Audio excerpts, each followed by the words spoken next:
100 দেশের ছাত্র নামাজ পড়ে, আল্লাহু আকবার, নামাজ পড়ে সালাম ফিরাই দেখি ডানে মুনকার বায়ে নাকির, মানে কুসকুসে কালো, অনেক লম্বা, চুলগুলো এরকম বুটি বুটি হয়ে থাকে আর গুটি গুটি হয়ে থাকে। আজীবন খবরে দেখতাম, ওই যে নেলসন ম্যান্ডেলারে দেখতাম খবরে, এটিএন বাংলার খবরে দেখা যেত আফ্রিকার মানুষ, এবার সরাসরি দেখতেছি এদিকে একটা ওইদিকে একটা, আমি মনে করছি এটা মুনকার ওইদিকে নাকির।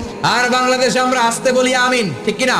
সৌদি আরবে জোরে কয় আমিন, হঠাৎ বলল গায়রিল মাগদুবি আলাইহিম ওয়ালাদ-দাল্লিন, সবাই কি কয়? বাংলাদেশে সামনে আসতে আমিন কেন? ওদিকে কয় চিল্লে, আপনার হুঁশ থাকবে? আমি মনে করছি কিছু একটা ঘটতেছে, সালাম ফিরিয়ে দেখি ডান দিকে একটা মুনকার, বাম দিকে নাকির, কুচকুচে কালো। আমি দিছি দৌড়, আমাকে যারা রিসিভ করেছে বলল ভাই মিজান দৌড়াও কেন? আমি কই এরা কারা? কয় এরাই তোমার বন্ধু।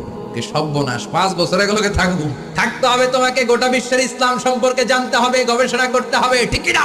মিশতে শুরু করলাম কালোদের সাথে। ওমিয়া, অনেক মানুষ আছে চেহারাটা কালো কিন্তু অন্তরটা দুধের মতো সাদা, আছে না নাই? অনেকে আছে ধবধবে সাদা কিন্তু অন্তরটা এরকম কুচকুচে কালো, আছে না নাই? ওরা মানুষ কালো কিন্তু